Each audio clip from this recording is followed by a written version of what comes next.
Hey guys, Fletch Football Observer here, and today's video is going to be a Premier League review show reviewing Game 23 of the 2019-2020 season. This round of fixtures threw up some big results that have big implications from the top of the table right the way down to the bottom. It threw up some shocks along the way and of course a lot of goals, and this is where of course I round up all the big talking points and the results and tell it all back to you. So without further ado, let's begin. We're going to begin with arguably the biggest game from this round of fixtures, and of course it came from Anfield as Liverpool not only beat their fierce rivals Manchester United by 2-0, they also went 16 points clear at the top of the table in the process, and of course they still have a game in hand. The Reds opened the scoring on the quarter-hour mark through a Virgil van Dijk header, and then went on to have the ball in the back of the net not once, but twice. But on both occasions, the goal was ruled out. The first was for a foul on David De Gea in the build-up, which was very controversial, and one that VAR had to get involved in to cancel out. And the second was for an offside call against Gini Wijnaldum, who ended up putting the ball in the back of the net. Liverpool put the game to bed very late on when Alisson released Mohamed Salah when Manchester United had threw everybody up front for a corner for the Egyptian winger to show great composure to hold off the challenge of Dan James and then to find the back of the net. A superb win by Liverpool upon reflection, another 3 points and a clean sheet to add to their growing collections. They were quality at times and handled almost everything that United threw at them, and to make their victory even sweeter, Manchester City, Leicester and Chelsea all dropped points this weekend, and now the Reds can turn their attention to facing Wolves on Thursday. As for United, a nervy game for them. They seemed to let the occasion really affect them, but to be fair, this was really a game where no one was expecting to get anything out of, and I'm sure they'll just want to move on from this and forget this game had happened, and they will look to bounce back on Wednesday night when they take on Burnley. Our next game saw Manchester City held to a 2-2 draw with Crystal Palace at the Etihad Stadium thanks to a late own goal by Fernandinho. Palace broke the deadlock in the first half through newly signed Cenk Tosun, and City didn't respond until the 82nd minute when Sergio Aguero found the back of the net. And then 5 minutes later, he seemed to have won the game for City when he put Pep Guardiola's side in front. However, there was a late sting in the tail for City as Wilfred Zaha's low cross was unintentionally turned into his own net by Fernandinho, as both sides had to settle for a point apiece. But the bottom line here is that City dropped more points behind Liverpool. They are now 16 points behind Liverpool in second place. And of course, that pretty much now would state that the title race is all but over. It just needs to be mathematically secured, you'd think.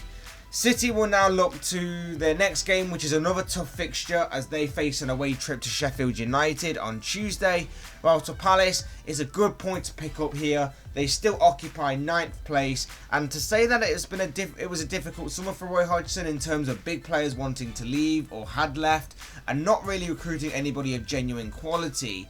Add on top of that the amount of injuries they've been slowly picking up over recent weeks. They've done very well this season, and they deserve full credit for that. Palace will also be in action on Tuesday night when they clash with Southampton. Norwich came out victorious in a bottom of the table clash with Bournemouth in our next game of focus at Carrow Road. The goal came about shortly after the half-hour mark when Steve Cook, with a blatant handball to deny a goal-scoring opportunity for Norwich, saw him get sent off, despite it being a very good save in all honesty. A penalty was awarded to the Canaries, and Teemu Pukki, back in the Norwich side, simultaneously got back among the goals by converting from 12 yards. There was more drama later on when Ben Godfrey got sent off for a late challenge on Callum Wilson. It was initially given as a yellow card by the referee, but after going over to view the incident on the pitch side monitor, the first time that's happened in this Premier League season I might add, the card was upgraded to a red one, but despite it finishing 10v10 on the pitch, the scoreline also remained the same and Norwich held on to secure all 3 points. A very big and much needed victory for Norwich this one. They needed it given how they're currently rock bottom of the Premier League table and desperately in need of points. As for Bournemouth, a chance to seemingly put the writing on the wall for the Canaries and help their own survival bid at the same time. It failed to be seized upon. That opportunity failed to be seized upon. With other results that occurred this weekend as well, it only heaps more pressure onto what has already been a poor run of results for the Cherries of recent weeks. And a change in fortune for Eddie Howe's side is desperately what is needed as soon as possible. Norwich face Tottenham in their next fixture, whilst Bournemouth will come up against Brighton later this week.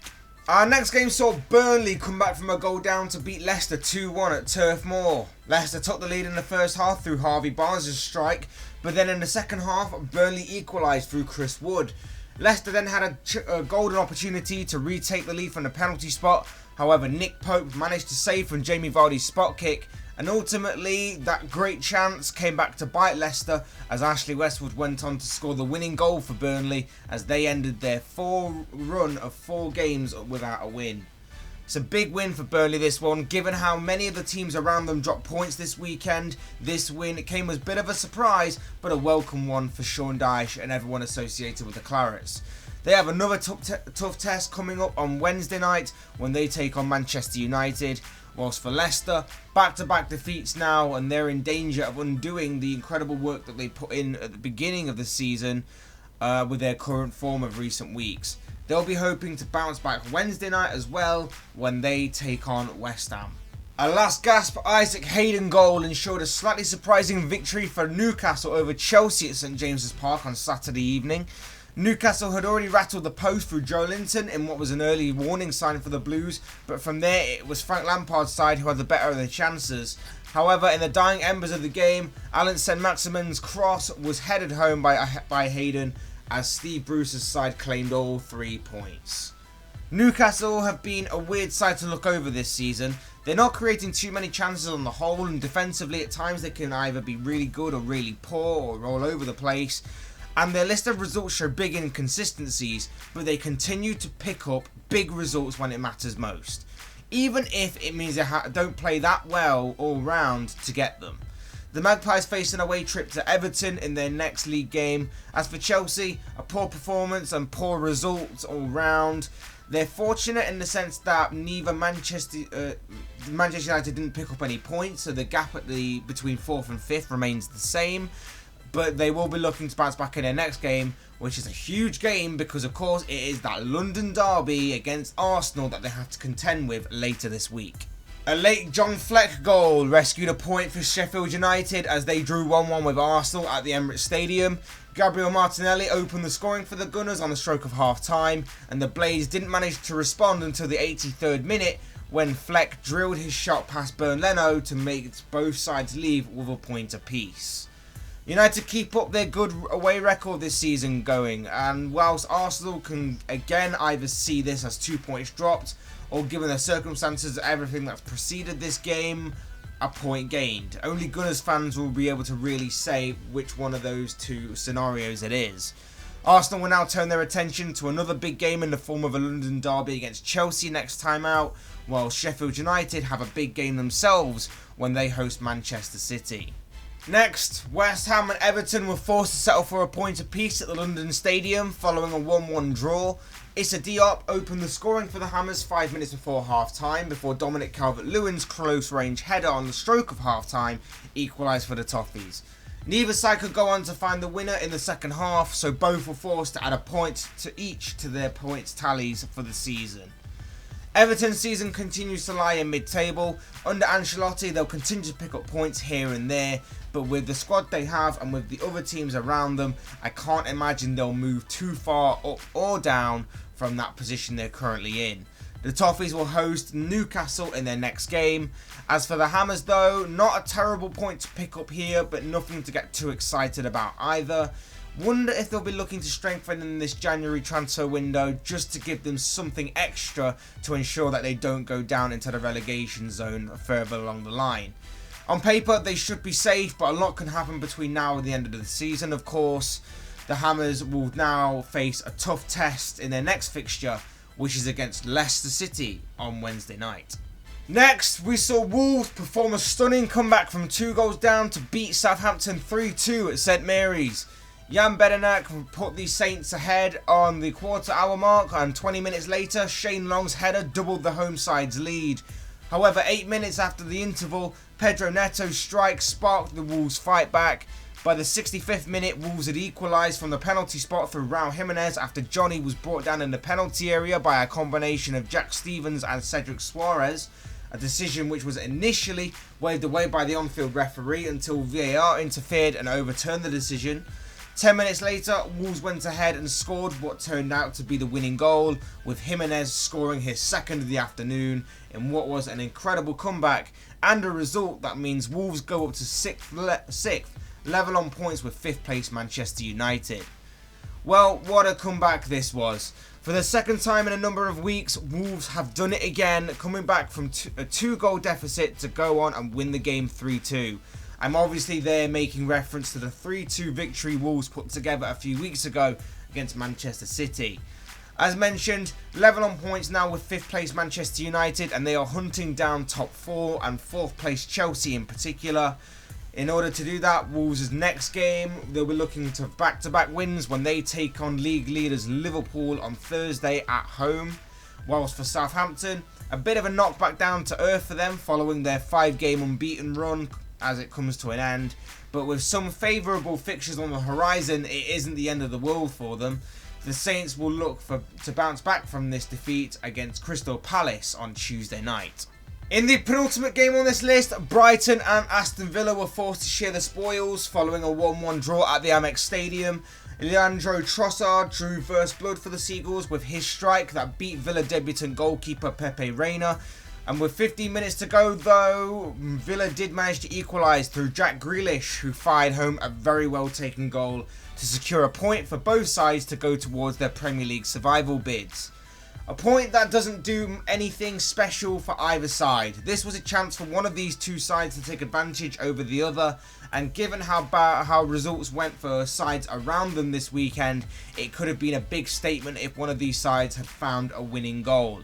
But as it is, a share of the spoils it is as the end result.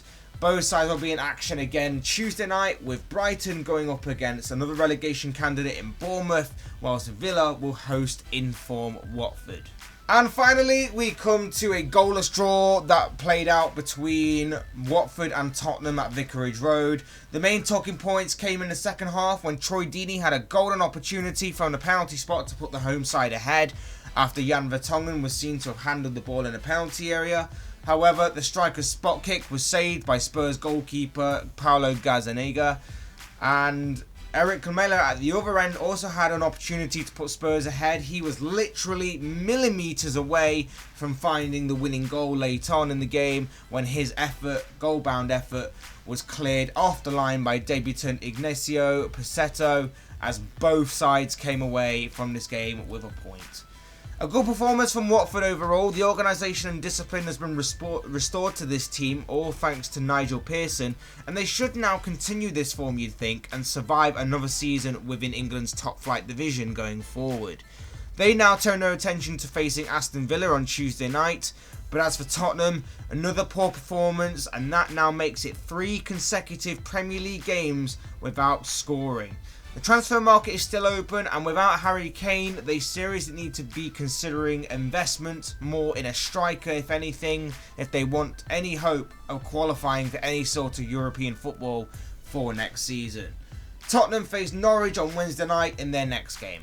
And that wraps up this Premier League review show for Game 23 of the 2019-2020 season. Guys, if you have any thoughts, comments or opinions of your own on any of this round's major talking points or results, I'd love to read them in the comment section below. Otherwise, hit the like button on the way if you enjoyed the video, subscribe if you're new or want to see more content like this. Both things will be greatly appreciated. And as always, thank you all so much for watching and listening.